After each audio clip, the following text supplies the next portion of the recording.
How's everybody feeling today? Huh? Well, you look dead to me.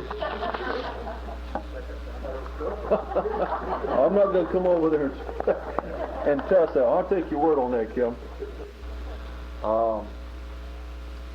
We have a criminal from Babylon here with us today that's going to be speaking, but he's an admiral in God's army. Believe it or not, Louis, I was shuffling some paperwork around on my desk, and look whose picture I came up with. There he is, Louis Beam's picture. This is in the USA Today, Friday, March 19th, 1993. Siege in Texas attracts a new crew from the fringes. They're talking about the cults. And I'll explain that to you later. See, you're a cult whether if you know it or not yet. And it says, Mr. Beam arrested at the news briefing. Now, you must be a jack of all trades, you know. He's in the computer business. He's, I guess I would call you a professional soldier as well. And now he's into journalism. But he is a soldier of God, and he has a real love for truth. And it's been my distinct pleasure to have made the acquaintance and friendship of Mr. Beam several years ago, and he's a man that you can trust. And he's a man that is committed. And I tell you, I have a lot of respect for people who are committed, because there's so many people vacillating today, up and down, and they're waiting for somebody else to get the ball rolling or do something, you know. And I run into people like that all the time, that you just, they don't have a firm grasp of their faith and what their duty and their calling is. And listen, folks, I don't know how you can be deceived today and not see what's happening to our race and our nation and our culture. We are being destroyed literally by our own apathy. And we're blaming it on the enemy all the time out there, but it's time that we wake up. And this is a man that is certainly awake to what's happening today. So let's welcome Mr. Louis Beam.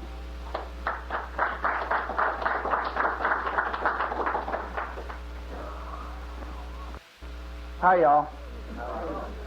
Well, look, it's certainly my pleasure to be here today among so many good people and friends, and most of you I already know. I forgot to tell Pastor Barley that I like the short introductions. You can attribute it to modesty, or you can attribute it to the fact that I really don't want to be notorious. And whatever reason, I prefer the old, here's Louis. But it never seems to work that way for me. And apparently that's because, as someone once told me, Louis, your reputation precedes you. And I never know whether to walk into a building and among a group of people and swing a sword over my head or hold a little baby. Because people that know me know that I love both.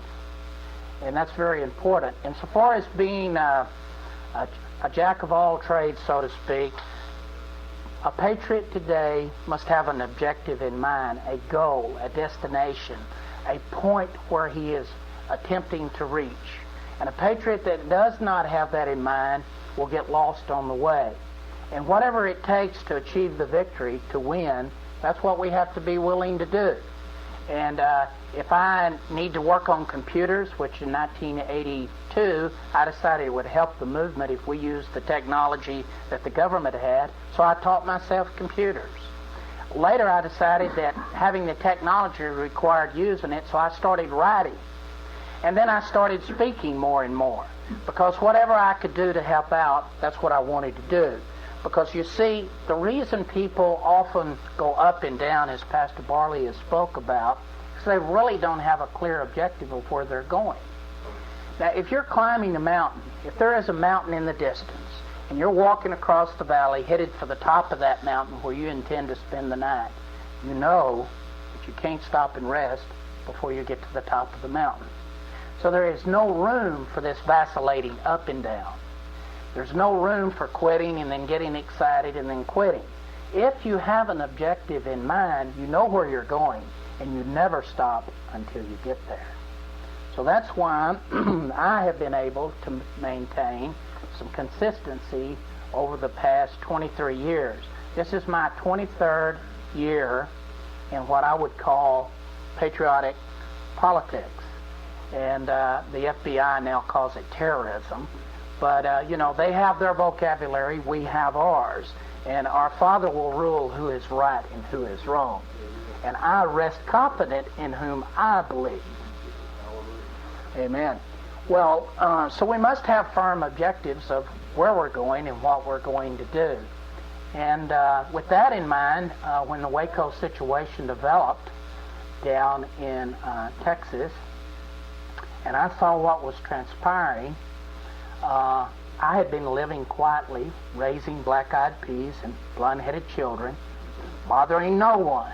But when I saw the government killing people, attacking the church, and these people, as far as I know, we had very little in common, except the fact that they were experiencing government terrorism, which is the specialty of the federal government now. They have trained and equipped special terrorist units which are to be used against the people. Now, they call those units the FBI or the ATF or the Federal Marshal Service, but what they are is trained, dedicated, committed, brainwashed terrorist units which are to be used against you. And people like you. And people not so like you, but people that have somehow acquired the disfavor of the federal government. Now, the people in Waco just wanted to be left alone. There's a lot of similarities between David Koresh and Randy Weaver. Similarities in situation and in outlook. The people there just wanted to be left alone. They didn't want to have anything to do with the system. The government doesn't like people like that, and they don't care if you're a screaming liberal or a right-wing neo-Nazi conservative. When you attempt to drop out of the system and have little to do with their rules and regulations, you become their enemy. Because remember, their objective is to control everybody. They want to dictate to you not only what deodorant you use, but they want to dictate where your kids go to school, what they learn, what you do, what your whole life revolves around, who you associate with, and who you do not associate with. So, people dropping out of the system, as David Koresh and his people did, wanting to live alone, brought the ATF on them. And when I saw the government murdering those people, I got up and I said, I got to do something about this. I'm listening to these press conferences every day, and they got 140 to 50 reporters there every day, and they're asking such stupid, asinine, ridiculous, unimportant questions of the FBI that I can no longer stand it. As the days go by, I'm getting more frustrated, and I'm saying, when are some of these reporters, so-called, going to ask something that means something like, how many children did you kill in the initial assault? What was the caliber of the weapons that fired from the U.S. military helicopters through the roof, killing Jeanette in her bed as she lay with a nursing baby in her arms? Baby didn't die, at least not that day. But they killed the mother as she was asleep in the bed on the top floor. Nothing was asked about that. So I determined that I'm going to have to go down there. So I have written from time to time, and have worked for Paul Hall and the Jubilee, and which is a very good publication. If you hadn't seen it, I'll drop some by the church here, and you feel free to pick a few up, one apiece. I decided to go down there as a reporter. So I went through all the rigmarole. I had a press card, and I had identification, and they checked me, and everybody got to go in. They only asked 10 questions a day. And the first time I went to the news conference, I didn't get a chance to ask the question, and nothing happened. And I went back to the next press conference, and all the way there I'm saying, I've got to ask the question, Yahweh, Father, somehow, they're only pointing at 10 reporters per conference. There's 125 people. And everybody's got their hand up.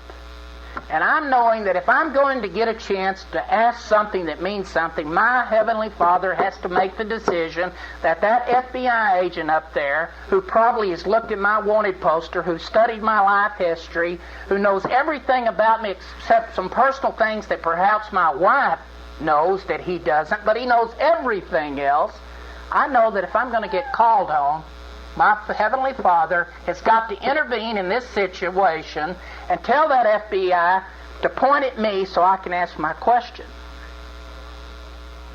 There's only going to be 10 asked per conference.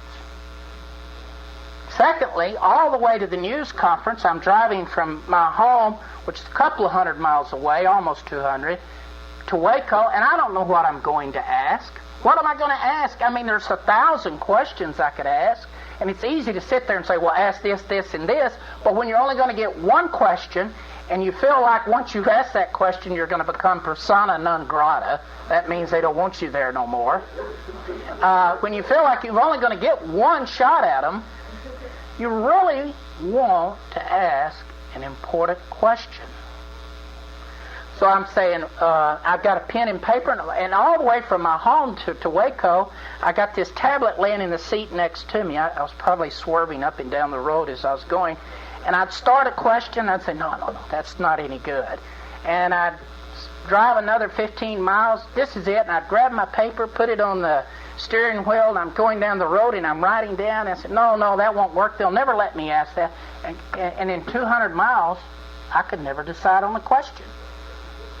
I couldn't come up with the right question. I could never firmly decide which one of the 1,000 questions that I had that were important to you, to your future, to your security, to your children, which question to ask. Because you see, my objective was to get in there and expose them for murder and high crimes against the American people. So it was an important question that I had to ask. Well, ended up pulling up in front of the news, where the news conference was, there at the Waco Convention Center, and I didn't have a question on my paper. None. But I took consolation in the fact that there's a promise that take no heed of what you'll say, and this is a rough translation. I'm not a preacher, I'm just a speaker. But have no fear or thought of what you're going to say when you're brought before your enemies, or Nero. Today's Nero is the federal government, or Caesar. And so I equate the two. And I said, well, then I'll just be given the question. If I get called home, the question will come into my mind. I had faith that would happen. So I go in there, I sit down in the news conference, and they start asking questions. And one of the questions by this reporter from New York or New Jersey, one of those foreign nations, she says they had taken some milk in the day before. She holds her hand, and this is about question number 4, and the rest were just as ridiculous. What kind of car, says she, did the FBI use to take the milk to the children?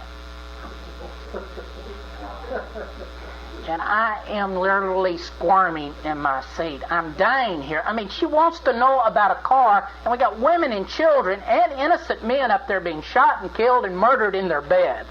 And she wants to know if it was a van or a car or a truck. There's only going to be 10, so it goes on and on. We get to this, finally, on the 7th question. FBI agent Bob Ricks, chief terrorist for that central part of the United States, Southwest, for the FBI. The chief terrorist for the FBI on question number 7 points at me. And the question popped into my mind. I knew without a doubt what I was supposed to ask. Now, do you believe in God? Do you believe in a Heavenly Father? Do you think He really exists, or do we imagine all of this? Well, I staked everything on Him helping me get called on and asking the right question. And after you hear the question, maybe you'll agree that it was the right question. I believe, and I believe He answers prayers. He's answered them in my life. And the words came flowing into my mind like a torrent. I said, this question is for Dan Conroy with the ATF. And Bob Ricks steps aside, and Dan Conroy, who's not said a single word, the entire news conference, we're almost through, he comes up to the podium, does like this. And I said to him, I said, "Sir, many of the people who viewed the video of the original ATF assault on February the 28th see the tactics used as similar to those used in Nazi Germany and in the Soviet Union by the KGB. Are we witnessing the emergence of a police state here in the United States?" And he froze. His color drained from his body. His ashen face turned white. And he kind of brought his hands down in front of him like he was protecting himself, more or less. And he looked down for a moment, and there was deathly silence. I mean, you could have heard a pin drop. And his answer was, "I refuse to answer that." That was the answer. Well, actually, he lied. Because they did answer it. As soon as the news conference was over, 3 questions later, and I got up to go. I'm sitting in aisles just like you are, and I start walking towards the end, and I'm an observant person. After 23 years of having the government try to put me in prison, I've learned to be perceptive and look around and see what's happening. And I start seeing all of these uniforms and plainclothes guys coming in my direction with bags on their back and lumps in their suit coat. And I'm saying to myself, this is not good. And so as I get to the very end of the aisle like that, and I start to step out, this police woman, who's a sergeant with the Waco Police Department, reaches out towards me like this and grabs my elbow and says, "Mr. Beam, come with me." I yanked my elbow back and I said, "Who are you?" Just like that. I mean, hey, I'm not intimidated by a Waco police sergeant. I've been led in ball and chains by federal marshals for 6 months nonstop. And I've had them with sniper rifles, police rifles, Uzi submachine guns, all around me while I was handcuffed from head to toe and feet chained together. And so this little girl pretending to be a police officer doesn't intimidate me. So I get my elbow back, and I asked her who she was, and she says, "I am an officer, and that doesn't suit me." "An officer of what?" "Maybe she's an officer of the local PTA. I want to know." So my next question is, "Who are you an officer with?" And she says, "With the Waco Police Department."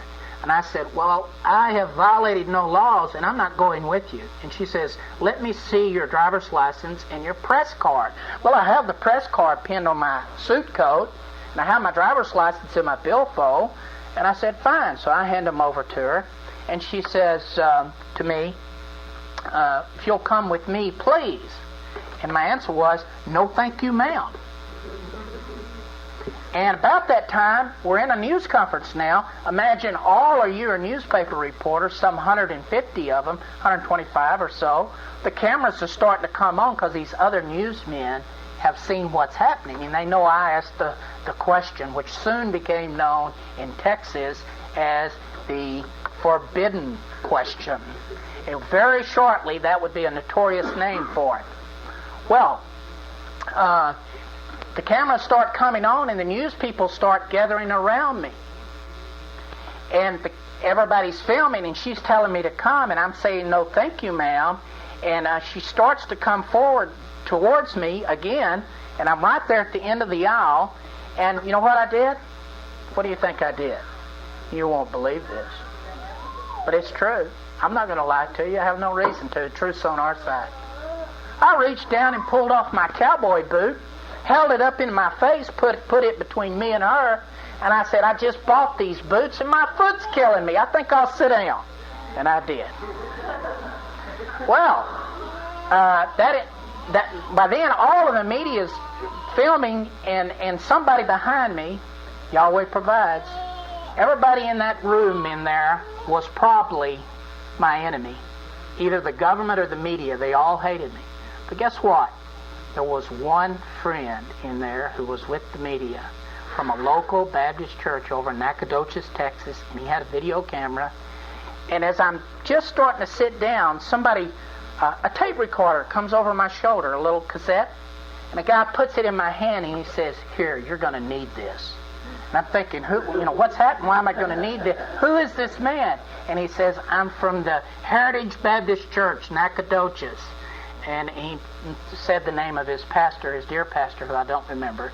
And he's got his video camera going, and he's recording it all. Well, Sergeant Sims disappears. The cameras have intimidated her. I've refused to come. I'm sitting down, so I start giving a interview. I figure, hey, got about 75 to 100 cameras on me. They want to know what's going on. You always provided this situation. They said they're not going to tell us if there's a police state, but when you ask the question, you get surrounded by police.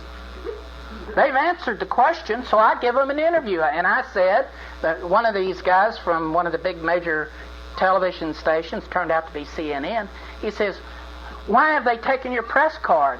My answer was, "Because I asked the forbidden question."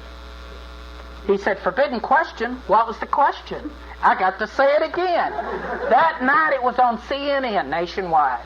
They only played it once, but they played it. And America heard it. And other reporters put it in the paper, and it went out on the wire services. So I gave an interview for about 4, 5, 6 minutes, and I felt like I'd said enough. It's time to split. All I'm doing is giving them time back there to decide what they're going to do. Well, what they actually did, she took my license and press card up to the FBI and the ATF, Conroy and Ricks. And by the way, Conroy is the associate director for the ATF, number 2 man out of Washington. Well, they're back there running my name through the NCIC computer at the FBI headquarters, crime center there. Of course, there's no warrants out on me. I try to keep them up to date. And I decide to leave. And I get up and start to leave, and I start hitting from the front door. And I have got the media in tow. There's no less than 100 people are following me to the door of the Waco Convention Center. And they're asking questions, and then one of them starts saying to me, "Lewis, weren't you in the Klan several years ago?" And I said, "I think I saw you at a Klan meeting." And I refuse to be distracted from the issue. The issue is murder, government terrorism, and the police state. And that's what I'm going to talk about. It's all I'm going to talk about. So, as a friend of mine who I didn't know was there were patriots outside demonstrating in front of the convention center, saying ATF murders and that sort of thing. As a friend of mine described my exit, which he told me about on the phone later, he said, we were standing out there, about 50 of us, quietly talking and holding our posters, and suddenly we hear a loud commotion at the front door of the convention center. All of the doors, and there were 12 of them all the way across the front, swing open at once. And in the center of this hubbub is Louis Beam giving an interview. And I'm saying the same thing over and over, which appeared in the paper last night. Now, don't miss the point here. It's not what Louis Beam did. It's the questions that I asked. And I'm saying to the news media, as those doors swing open and they're being recorded, you people should ask important questions. You're betraying the trust of the American people by asking stupid, irrelevant questions that don't have any meaning whatsoever to the government terrorism that's going here. I urge you to put some pressure on the government, get to the bottom of this, and find out what's going.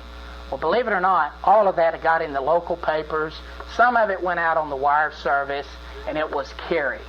And I feel like that was a very successful operation. Now, who do we think, Louis Beam or Yahweh? You got it. Hey, a willing servant, nothing more. Any one of you, when selected by the Father to perform a mission, whatever that mission may be, from building a house to working on a computer to asking a question, if you feel inspired and directed by your Father, you will be just as successful. You can do it too. All of us can. I was nothing more but someone willing to do what he would have me to do if I got the opportunity, and it depended on him to provide that opportunity. By now, most of you have probably heard about what went on in Waco, and I could go on and on because there's much to talk about. But in speaking with Pastor Barley, he's asked me to touch upon several things, so I'm going to do that. We just have an hour, and I don't know when I started and when I'm supposed to quit. Somebody start waving in the back there when I've talked enough. I didn't look at the clock when we started here, but let's talk about something else that's very important. The Randy Weaver trial. I went down there. I spent a few days in Boise, and I want to tell you that I got to see the little Jap boy who did the assassination of Miss Weaver and who shot Mr. Weaver, and who would have killed every adult in the building if he could have. At least that's what he said he would do. Now, I don't know what the media told you he would do. They were going to kill every adult. Now, what we have here is a concerted, concrete, directed government plan to assassinate, kill, and otherwise eliminate its enemies. Now, does that scare you? Well, does that bother you? If you're a right-thinking, normal human being, knowing that the most powerful government on the earth considers anybody that doesn't worship their God and their Baal and their system is an enemy worthy of death, it better scare you, it better concern you, it better bother you, or you're not normal. Don't let it make you afraid. Because you got one life to live. You got one time to do your part here on earth. And you're just a grain of sand in the long chain of events. You just live your life the best you can, as well as you can, being kind to your family, raising your children right, and serving your Father, and don't worry about the consequences. You just do your best. It's all that's required. You need not live in fear. The government is not everywhere. The government is not on the offensive. It is we that are everywhere. It is we that are on the offensive. We are everywhere. This country is filled with people just like you. All over. And before and in times past, we haven't been linked together. We haven't been connected. And we've all chose up sides, decided who we like and who we don't among our side of the fence. Meanwhile, the government runs amok, killing one and all that they oppose. And all we can do is talk about each other. Well, that's changing. Let me tell you why it's changing. In the next 2 to 5 years, you will come to hate the government of the United States more than you hate any of your so-called political adherents, friends, and comrades around this country who don't believe in feast days, or who don't believe that Saturday is the Sabbath, or who don't believe in the same tenets of the Christian faith that you believe, or who used to belong to the John Birch Society and therefore is an idiot, or who used to be in the Klan and therefore is a racist, bigot, neo-Nazi homeschooler. All of those things will come to mean nothing to you as the government begins to hunt us down and persecute us. You are going to know who your friends are, and you're going to stick with them. You're going to put aside, whether you want to or not, these petty, stupid, asinine differences. They're going to disappear. You know why? Because when you're on a ship and the ship has hit an iceberg and they start passing buckets, are you going to say, I'm not taking it from that guy. Don't give me that bucket. You don't believe in the Sabbath. You know what you're going to do? You're going to take the bucket and you're going to barrel water. And that's where you're going. You're going in the bucket line. Like it or not.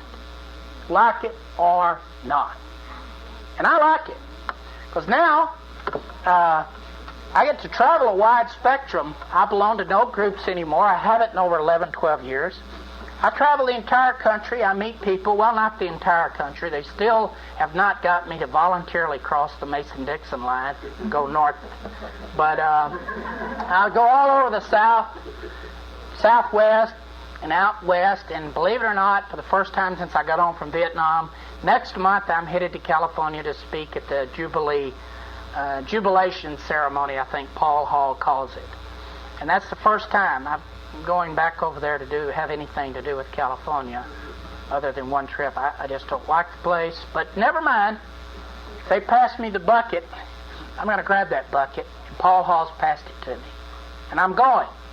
Because now I am finding that we are beginning to work with each other regardless of our differences. Because when your life, your family, your welfare, your position, your very existence is threatened by an external enemy who wants to destroy you, by a government who has all of the power on this earth that they need and don't need, you begin to see that it's more important to think about getting to the top of the mountain than it is in getting in a fist fight there in the valley with somebody else that's on the trip with you to the top of the mountain. Which is what we've been doing. We're down in the valley, and boy, we're just slugging it out. We ain't ever going to get to the top of the mountain if our Father didn't intervene. But you're going to start the trip. All of us are, all over the country. We're all going to the top. Because you know why? Just like Pharaoh's army was chasing the Israelites. They're coming, and they're not riding chariots nowadays. They ride tanks. And they're back there, and they're coming. Now, what are you going to do? Stand there and fist fight and get run over by the treads, ground up into hamburger by the tank? Or are you going to head for the mountain? Well, I tell you, you're headed for the mountain. So you establish your objective, your goal, your purpose, your position, what you want to do, what your Father would have you do, and you get going. Forget these petty differences. There are a lot of similarities between Waco and the Weavers. Both of them boil down to government terrorism. The United States government is erecting a police state. They are putting up a police state in this country. And you will obey or you will be punished. That's what they believe. And I say that our Father has other plans.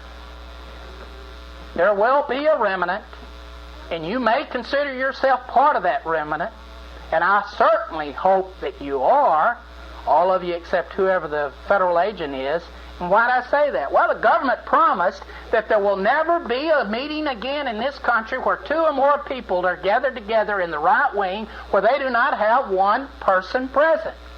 The Attorney General of the United States said that in 1988. That's what they promised. So, to all of you who are real and not betraying, except for the one who is betraying his race and his heritage, his culture, his people, and his children, to all of you, I say, welcome to the mountain climbing team. We're going, and you're going too. There are so many things going to happen. I want to point out to you that by 95,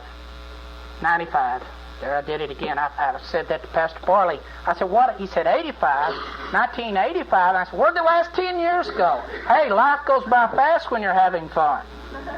Or even when you're not having so much fun. But by 1995, the situation should really be winding up for the government. They're going to be in great hot water, and new opportunities for men will be developing. And for women, and for our families. This country is headed towards financial and economic collapse. And if you haven't read the book yet called Bankruptcy 1995, go out and get it or go to your library. It's in there. And it will pretty well convince you that you've got a year and a half to get your life in order, to get yourself set up, to get established, to have your whatever you want to need for an economic situation that's going to be worse than the Great Depression. And it'll start in other parts of the country long before it starts here. Because what y'all have in the northwest United States is a lot of people coming in with money, buying houses, driving up the price of land. But whatever you say bad about them, they are bringing money. That money spends and it puts people to work. You'll have a little bit longer, but generally speaking, a year and a half is what you better plan on to get ready. There is going to be a terrible, terrible collapse in this country as we go bankrupt in the year 1985. 95. And that book, by the way, is Bankruptcy 1995, and if you don't have it, go read it. Read it. Because you need to be urged to get ready. need to be urged to get ready. Here in the Northwest, you have some great things and opportunities. There's a lot of people here. All of you have skills. All of you have to make a living. All of you really kind of have a common base of beliefs and ideas. There may be some differences, but generally speaking, you're all on the trip together. And what you need to start doing is working together, helping each other. There's no reason in the world for y'all not to get together at least once a month and have an economic meeting. Now, I'm not talking about becoming a Mormon for the anti-Mormon faction. And I'm not talking about becoming a Mennonite. I am talking about economic survival. Once a month you get together, find out what your skills are, how you can help each other, and you work together. Let me tell you something. The pioneers did that, and you're going to be a pioneer whether you want to or not. You get to be one in your lifetime. Isn't it wonderful? Just like your great-great-great-great-grandfathers. Same situation here, because you're going back to the land, and you're going to have to survive off the land. You better be preparing to do that. Getting ready for it. I want to say to each and every one of you, it is a great pleasure and an honor to be up here among so many people. I am trying to move up to this area, to the Northwest, to North Idaho, for the simple reason that I have found, based on 23 years experience, that there are more patriots per square mile in North Idaho and western Montana than any other place in the United States. You need to start electing sheriffs, councilmen, and this councilman that Pastor Barley mentioned here in town. If you haven't gone by there, the one who's sympathetic or the one who's honest, we'll just say honest. He's not sympathetic, he's honest. That's all we'll call it. If you haven't gone by and visited the commissioner or councilman who is honest yet and gave him verbally your support, you are amiss. You are failing. You know why? Because every day his enemies are going by and saying, look, you right-wing neo-Nazi fanatic, get out of town. And if he's not hearing from you, and I know from experience what I'm telling you, anyone that's out front who's leading, he puts his head just a little bit above the general masses of people, becomes a target. He's hearing from his enemies daily. Where are his friends? Oh, I support him. Well, go tell him you support him. Ask him what you can do to assist him. Is there anything? Probably he'll just say, coming by and telling him that he's appreciated is enough. You go by. There's no excuse for not saying. And if you live in Montana, you go see him and say, I heard about the wonderful work that you've been doing over here in Sandpoint and standing up for honesty and integrity in office. And I just want you to know that if I had my brothers, I'd live here in this county just because you're in office. Go by and tell him that. Make the man proud to be truthful, because the whole world is lined up against corruption and evil and treachery and betrayal. So stand with the people who stand for your beliefs. Don't leave them out there alone. And as I close, one last thing I want to tell you. As a result of that question at another news conference that I went back to, they moved the whole news conference out of that part of the Waco Convention Center, and they put it in the back where they load freight in and out, because there's only one big door. And they put these sawhorses and barricades up, and the entrance became no wider than this. We went from 12 doors to a width about that. And there's a long sidewalk that leads up to the Waco Convention Center freight delivery area. And as I start walking up, I notice it's just 5 minutes before the conference. And as I start walking up, I notice all of these people starting in uniforms going to the barricade. And I say to myself, this is not good. I straighten my tie, make sure my press card is on, and I get up there to the barricade, and this Melissa Sims woman masquerading as a police officer says, Mr. Bean, in her deepest voice, bless her heart, she says, Mr. Dean, you cannot come in here. And I say to her, I'm sorry, but you're mistaken. I'm here to attend the news conference, and I am with the press. And she says, I wiggle my badge like that, and she says, Mr. Beam, I'm asking you to leave now. And I say to her, either violate my civil rights or stand aside because I'm coming through this barricade. And I take a step. Blah, blah, blah, handcuffs, and before you know it, I am pinned like a hog. That's not kosher, but that's what you feel like. If you haven't experienced it, that's the way it is. And they start to take me out the front, but all the media is starting to see what's happening. The cameras are starting to come on again. She says, take him to the back door, and so to the back room. And so they start leading me away, and all of a sudden, this guy out among all of these hundreds of newspaper media, they can see me. One of them hollers out real loud, "What are they arresting you for?" My standard, now pat answer, "For asking the forbidden question." That's all I could get out. They take me into the back room, they sit me down, and guess what appeared in the paper? When Beam was asked what he was arrested for, he said, "For asking the forbidden question." That's all the words I got out. Now they had to print the forbidden question again. And there's the question underneath it. The question was right in the newspaper. Praise Yahweh. Hallelujah. And they take me off to jail. They charge me with criminal trespass.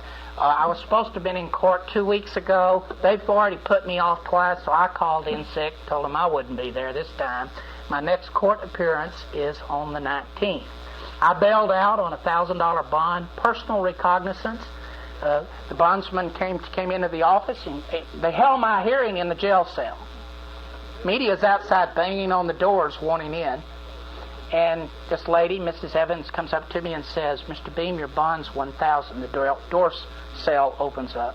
Your bond is $1,000. And I say to her, "I don't have $1,000. She says to me, "You'll only need 15% of that." I said, "Well, 15% of $1,000 is $150. I am a disabled veteran, and I don't have $150 neither," which I am.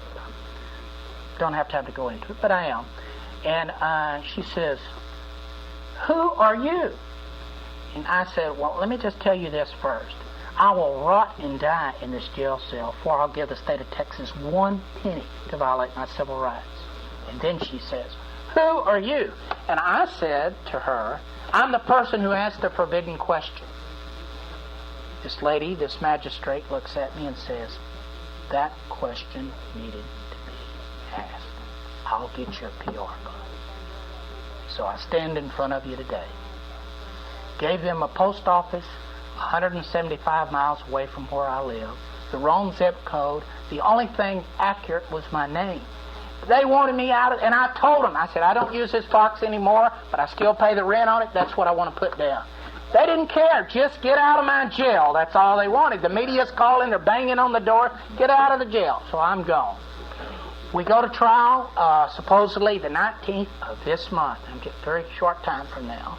I have filed a federal civil rights suit against both the ATF, the FBI, and the City of Waco and the Texas Department of Public Safety. It is a civil rights action, not going after just the government, but after the officers who participated in the arrest. Their cars, I want their mobile homes, and those police radios, I think I'd look good talking on. So that's what we're doing, and if you can afford to support that suit, there is a lot of expense involved, and if you want to give a little donation and you can afford it, do so. If you can't afford it, forget it. Somebody else will, because Yahweh will provide, and we love you, and I wish you the best. Praise Yahweh. Hallelujah.